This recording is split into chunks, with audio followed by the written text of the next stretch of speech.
আপনারা জানেন যে সর্বোচ্চ আদালতের নির্দেশ মেনে এই মুহূর্তে লজিক্যাল ডিসক্রিপেন্সির যে নথি যাচাই এবং নিষ্পত্তি সেই কাজ বিচারকেরা করছেন।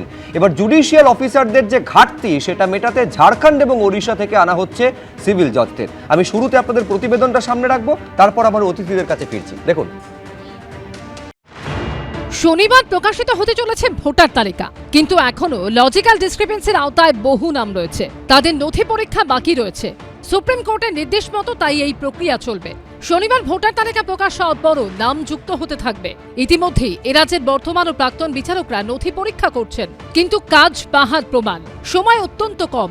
এই পরিস্থিতিতে এবার সুপ্রিম কোর্টের নির্দেশ মেনে জুডিশিয়াল অফিসারদের ঘাটতি মেটাতে ঝাড়খণ্ড ও ওড়িশা থেকে আনা হচ্ছে সিভিল জজদের। তারাও এসআইআর এর কাজ করবেন।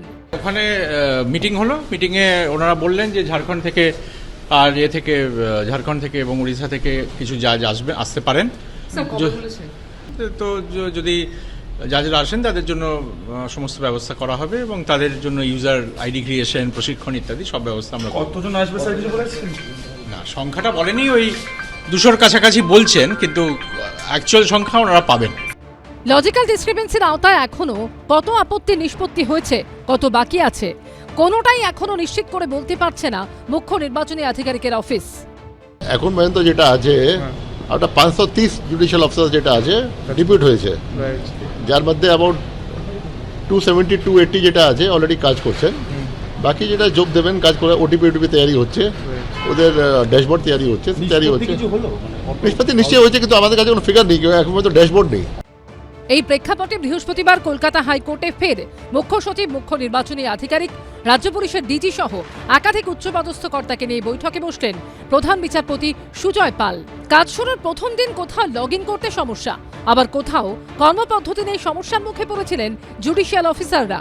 সেই সংক্রান্ত কোনো সমস্যা রয়েছে কিনা, নথি যাচাই ও নিষ্পত্তির কাজ কতদূর এগোলো, সূত্রের খবর, সেসব নিয়েই পর্যালোচনা করা হয় বৈঠকে।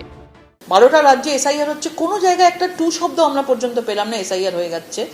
কিন্তু এই বাংলায় এরকম একটা পরিস্থিতি এই রাজ্য সরকার তৈরি করেছে যে আজকে সুপ্রিম কোর্ট বলতে বাধ্য হয়েছে যে বাইরে থেকে এতজন অফিসার আসুক। তার মানে ভাবুন এরা কত রকমের এটাকে বিঘ্নিত করবার জন্য, এসআইআরটাকে বন্ধ করবার জন্য কত রকমের কত কিছু ঘটনা ঘটে। যেসব কারসাজিগুলো এই সরকার করেছে সেগুলো যেন তারা খুব সুন্দর করে সেটাকে দেখে। নির্বাচন কমিশন তার দায়িত্ব পালন করতে ব্যর্থ হয়েছে, বিজেপির দলদাস হয়ে গিয়ে সিস্টেমটাকে 12টা বাজিয়ে ছেড়ে দিয়েছে বলেই তো জুডিশিয়ারিকে ইনভলভ করতে বাধ্য হয়েছেন আদালত। শনিবার ভোটার তালিকা প্রকাশের কথা, কিন্তু প্রক্রিয়া এখানেই থামছে না। এসআইআর প্রক্রিয়া চলতে থাকবে। মনোনয়ন জমা দেওয়ার শেষ দিন পর্যন্ত যে তালিকা বার হবে সেগুলি নিয়েই নির্বাচন হবে। সৌভিক মজুমদার ও রুমা পালের রিপোর্ট, এবিপি আনন্দ। দেখুন, একেবারে শুরু থেকে মাইক্রো অবজারভার নিয়ে তৃণমূল কংগ্রেসের আপত্তি ছিল প্রবল। একেবারে সুপ্রিম কোর্টে দাঁড়িয়ে খোদ মুখ্যমন্ত্রী মমতা বন্দ্যোপাধ্যায় ভিন রাজ্য থেকে মাইক্রো অবজারভার পাঠানো হচ্ছে ভোটার লিস্টে নাম কাটার উদ্দেশ্য নিয়ে এই অভিযোগ পর্যন্ত করেছিলেন।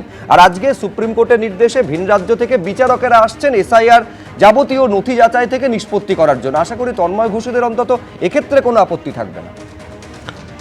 এই অভূতপূর্ব পরিস্থিতি যে তৈরি করেছে ভারতের জাতীয় নির্বাচন কমিশন, বোধহয় ভারতের স্বাধীনতা পরবর্তী এতদিনে এরকম পরিস্থিতি কোনোদিন তৈরি হয়নি। পুরো সিস্টেমটাকে সার্কাসে পরিণত করেছে। আপনারা যদি প্রথম দিন থেকে দেখেন, আজকে দাঁড়িয়ে বলছে আরও 80 লক্ষ বাকি আছে। তো এটাই তো প্রথম থেকে বলছি যে এরকম শর্ট পিরিয়ডের মধ্যে করা সম্ভব না। আপনারা গাদা গাদা লোককে নোটিশ পাঠিয়ে দিয়েছেন এবং নোটিশটা পাঠিয়েছেন পুরো ইললজিক্যাল লজিক্যাল ডিসক্রিপেন্সির মাধ্যমে। বাকি 10টা রাজ্যে এই শর্ট পিরিয়ডের আগে কমপ্লিট হয়ে গেছে। তাদেরকে নথি পাঠায়নি, সেখানে বিজেপির সদর দপ্তর থেকে নির্দেশ ছিল না। বিজেপির সদর দপ্তর থেকে নির্দেশ পালন করতে গিয়ে এই অবস্থা তৈরি হয়েছে।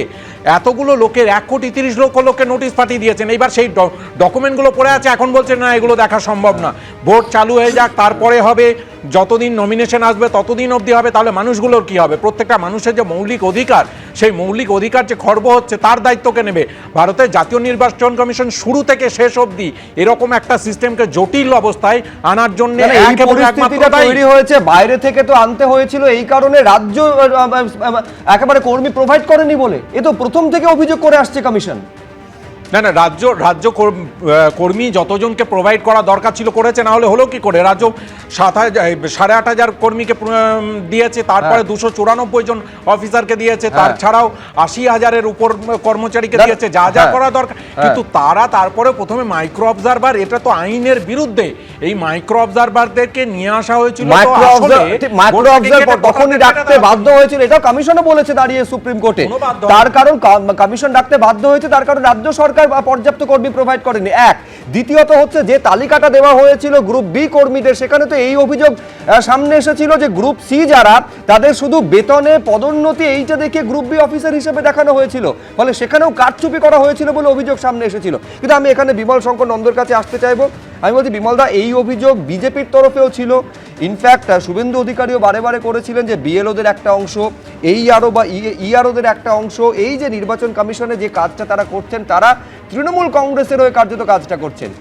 এক্ষেত্রে অন্তত যে পুরো বিচার বিভাগটা এবারে নিয়ন্ত্রণ করছে, তারা নথি যাচাই থেকে শুরু করে একেবারে নিষ্পত্তির কাজটা করবেন, বাইরে থেকে বিচারকেরাও আসছেন।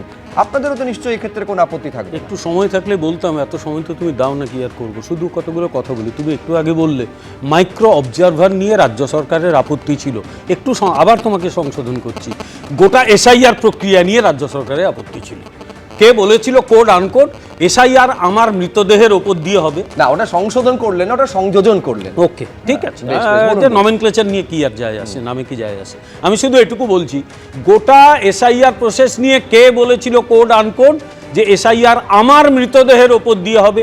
আমি তো মৃতদেহ কথা বলি না, আমি চাই তিনি দীর্ঘদিন বেঁচে থাকুন এবং নিজের দল কিভাবে একে একে ধ্বংস হয়ে যায় সেটা লক্ষ্য করুন। দেখতে হবে আপনাকে নিজের দলের ধ্বংস, কারণ এর জন্য আপনি দায়ী। আপনি পশ্চিমবঙ্গকে ধ্বংস করেছেন, আপনার দল গোটা পশ্চিমবাংলাটাকে শেষ করে দিয়েছে, আপনি দেখে যান। আজকে এই অবস্থা কেন হলো, তার কারণ হচ্ছে নির্বাচন কমিশন যখন প্রথম বলেছিল যে বিএলওদের হেল্প করার জন্য কিছু লোক দাও, এই পশ্চিমবঙ্গ সরকার দেয়নি। বিএলওদের চাপ দেওয়া শুরু হলো, একদল বিএলও তারা এই এদের কথায় দুনিয়ার ভুল করলেন। ওখানে আমি কথা বলবো, একটা কথা বলছি শুভ্র, তামিলনাড়ুতে, গুজরাটে, উত্তরপ্রদেশে কত পার্সেন্ট লোকের নাম বাদ গেছে জানো? 16 to 18%। পশ্চিমবঙ্গে কত পার্সেন্ট বাদ গেছে? মাত্র 8%। তা পশ্চিমবঙ্গে এত গেল রব কেন? তামিলনাড়ুতে তো বিজেপির কোনো বন্ধু সরকার নেই, তামিলনাড়ু কি করে স্মুথলি এসআইআর কমপ্লিট হলো?